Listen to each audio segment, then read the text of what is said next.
Hello and welcome to Boardscape. I'm Aaron, and today I am going to be going over the end result of the Primal the Awakening Kickstarter campaign.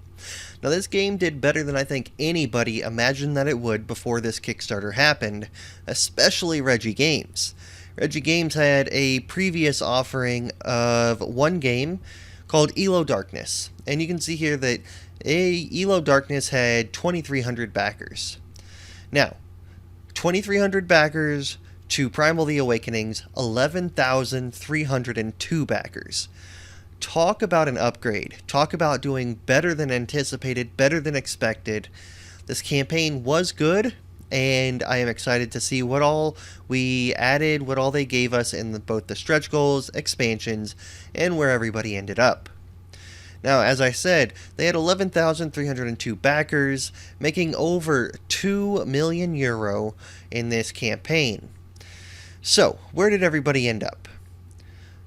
To start, the $1 pledge level. Now, I'm not signed in here, but this is where I am. I am one of these 2,662 backers at the $1 pledge level, or €1, I guess. And that's primarily because I just did not have the capital right now and hope to be able to save up over the next couple months and hit up the late goal, the late pledge. Now, one thing to note for all these backers, if you're one of them listening, I hope that you realize that they said it in the campaign that it's going to cost $10 to $20 extra dollars in the late pledge. So if you are planning for that, then make sure you have that extra money. It's not a lot, but it can dissuade some people. Outside of the $1 pledge level, we have the core pledge coming in at $168, 139 euro, with 1,855 backers. That's not that surprising, given that this is only $130 or $110 if you got the early bird, less than the all-in. So, if you're already going this price, you might as well go all in, which is what most people did. Outside of the core pledge, we have the gameplay all in, coming in at 250 euro, $300. This gave us the core game, along with the 5th player expansion, 3 expansions, monster expansions, and all of the stretch goals. We're going to get into all of that in just a minute.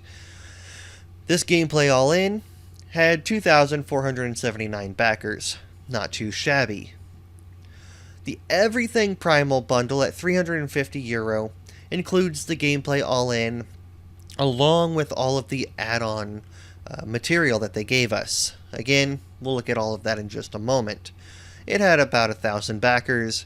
Really not that bad. Almost, that's 8% of your people at this 350 Everything Primal bundle. Pretty good. Now, this is the big daddy of all of these pledge levels. At $240, 290 or $290, 240 euro, we have the gameplay all-in early bird special. So if you signed up in the first day for this gameplay all-in, then you ended up saving $10. This had 3,209 backers, beating out everything else. But adding that together, 3,200, that's everything, that's 1,000, so 4, plus this 5, 6, about 7 of their 11,000 people ended up going for the gameplay all-in or above. Which I think is really where they were pushing this campaign. Between the gameplay all-in, the high price on the core game, they did not expect people to want the core game. They were expecting this gameplay all-in bundles, which is understandable. So that's where everybody ended up. Let's see, what content did we end up with in this game? I'm going to scroll down here through all of these hunters, all of these monsters, all this core pledge stuff that has been looked at repeatedly over the last few weeks. Cards, crafting, all this stuff, Big Daddy. So, we get down here to the 5th player expansion. And what this adds is a couple mini campaigns, a standalone mini campaign that's connected to the main story, which basically means it's a side mission, right? It might be a way to end up unlocking these classes. I'm not sure. They might have said it in an update, but I didn't read that one if they did. So, the two people that we get in this 5th player expansion include Kara the Dual Blade and all of her cards, and Hellerin the Heavy Gun. Both cool models, both female, which is good for representation for everybody that wants that stuff. That came out wrong. That's not necessarily what I meant. I'm just saying, look, now I'm all flustered. We have one female up here, 1, 2, 3 males, meaning now that it's equaled out. 3 male, 3 female. Outside of the 5th player expansion, which adds 2 characters, we have 3 monster expansions, each focused on 1 element and each coming with 2 monsters. This first expansion is the Feather expansion, Curse of the Sapphire. It comes with these 2. Pazes, looks cool, and Nagarja. I'm going to butcher all of these names, so sorry. But you can see in these pictures that these are both focused around the idea of feathers. These are very feathered, very colorful creatures, and I'm very interested to see how the idea of these feathers play into their cards, play into the way that they act. Outside of that, and of course you get cards with them. Outside of that, you get the Venom expansion, which out of all 3 expansions is the one that excited me the most. You end up with Hyder, which is this lizard-looking green dude, and the snake Rykal.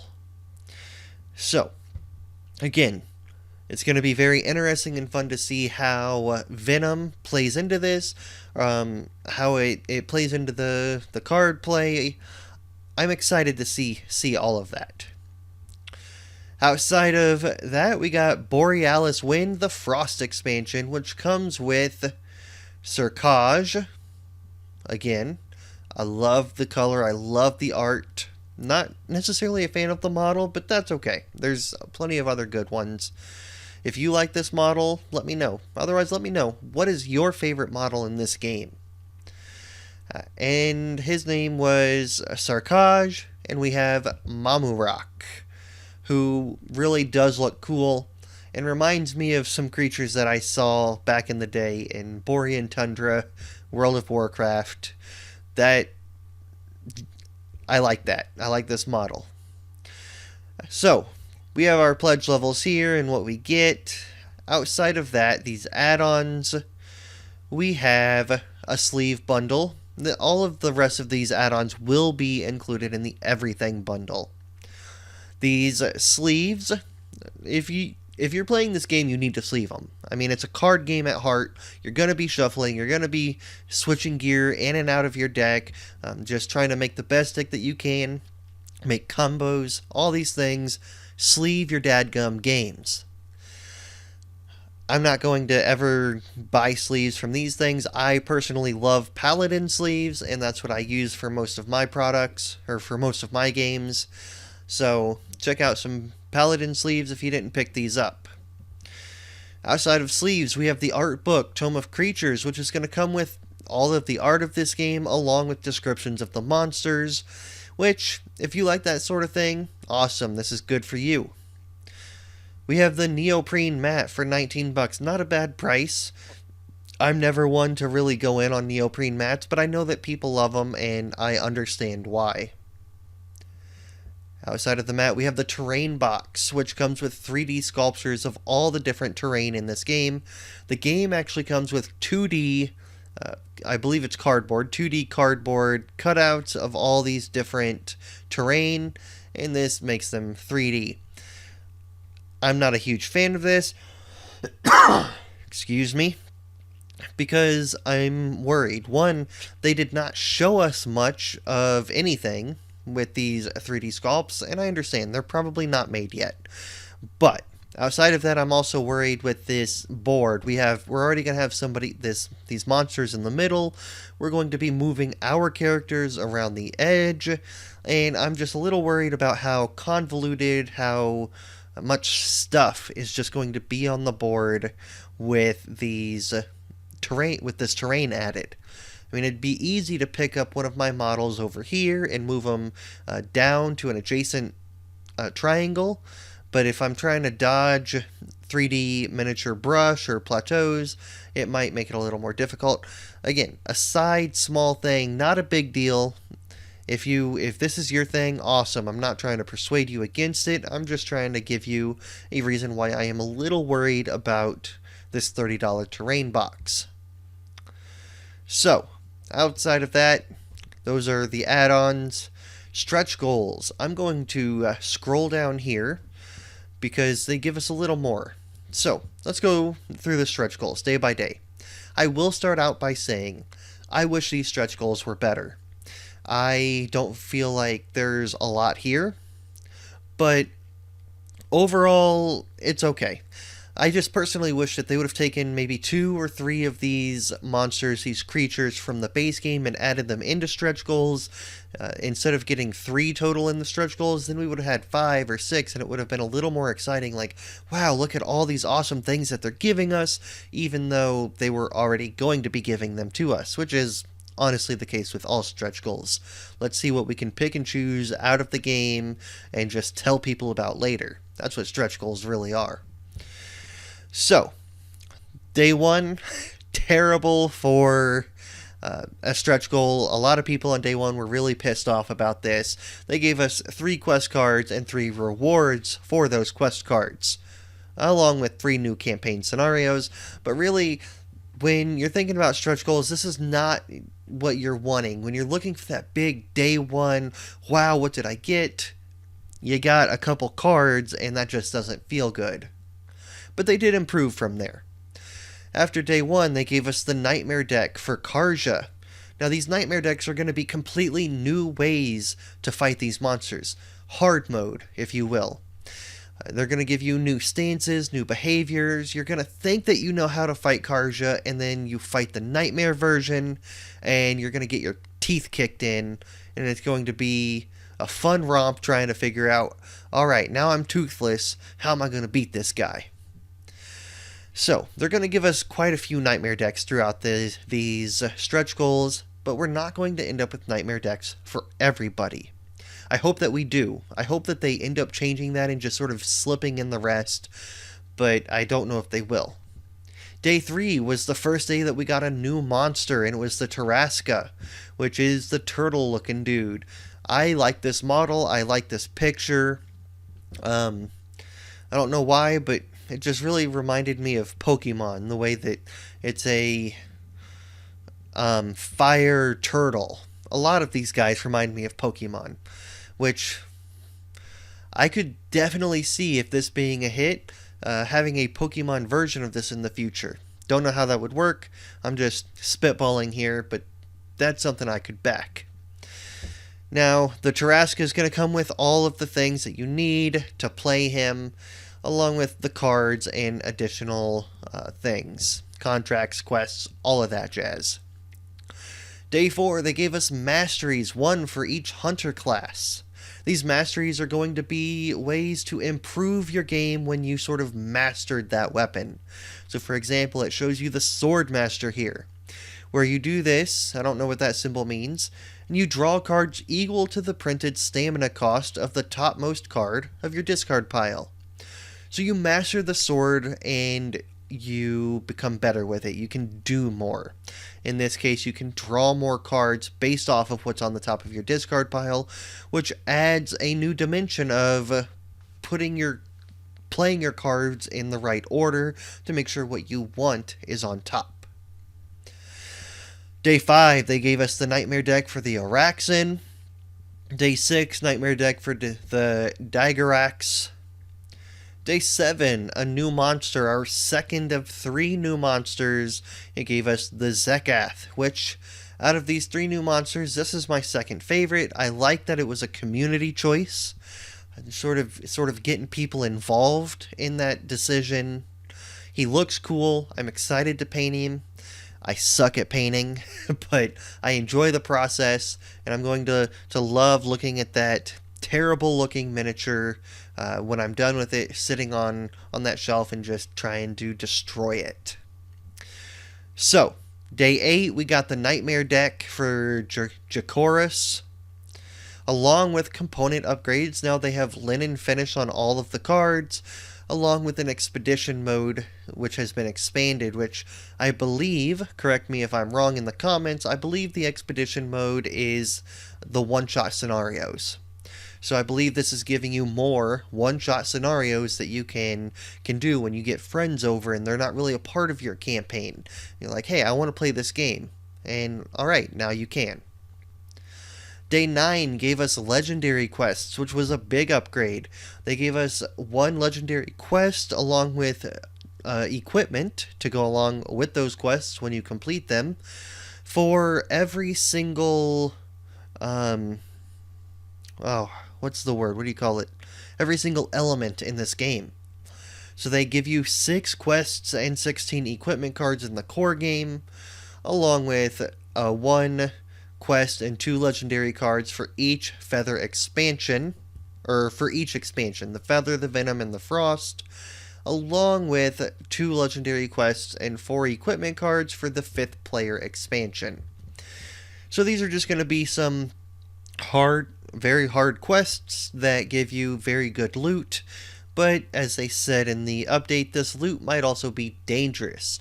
They showed the wound card, or no, the curse card, which actually made you discard your hand, and you drew cards equal to the amount discarded -1. You've been cursed. So there's a little bit of play there where you get this super powerful weapon, but it's going to come at a cost. And I hope they do that with all of them.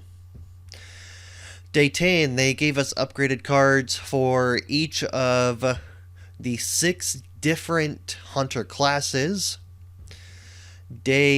Along with expanded lore and Secrets of Thyria narrative content. This is stuff that's going to pull me into this campaign, make me want to come back to play over and over again. Let me know more about the creatures, let me know more about the world, bring it to life. I hope that this stuff turns out well, because for me, that's really what's going to draw me into a game. It can be fun, but if it has a wonderful narrative, then it becomes something that I want to go back to over and over again. Day 11, Nightmare decks galore. Nightmare deck for Markras, Nightmare deck for Taruga, and 1 Nightmare deck for each of the expansions. We got one for Nagarja, Raikel, and Mamurak. Day 12, we ended up with a linen finish on the box, making the box look a little shinier, look better. A crossover with Elo Darkness with some contract cards.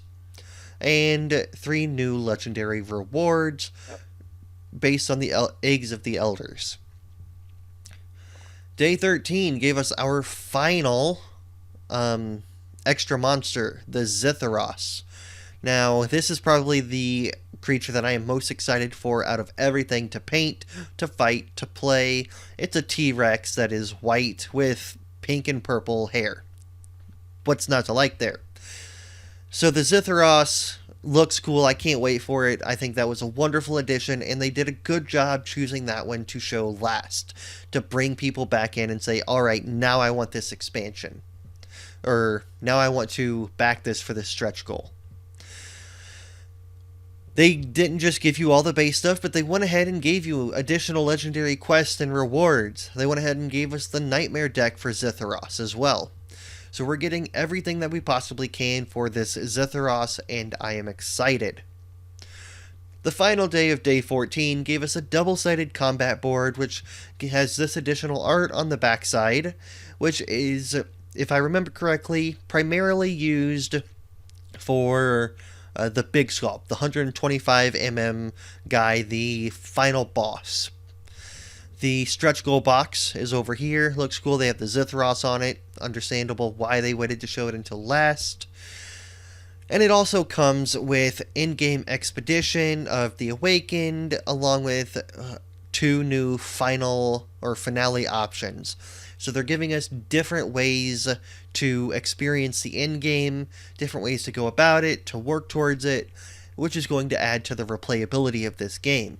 because you're not always working towards the exact same thing at the end, but you're going to have a couple different things that you can work towards, a couple different campaigns that might have to be played in order to experience all of the different endings. So, that was the overview of Primal the Awakening. Let me know if you back this game, and if so, what you look forward to the most about it. I think it's important to note that this is going to be going up against Monster Hunter World, which just had some new information released about it. I have something here at the top. I have a card here at the top that you can go ahead and click to see that new information. And so, while I've pledged at $1, I'm 99% sure that I'm getting this over Monster Hunter World. There's still a little bit of doubt. Monster Hunter World's going to come out in April, which sounds to be about the time that this late pledge is going to open. So, let me know what you thought about Primal's Kickstarter, about the whole campaign, from beginning to end. Let me know what you thought about the price. Leave some comments below. Go ahead and hit the like button, and make sure to subscribe. Thank you for joining me today, and as always, game on.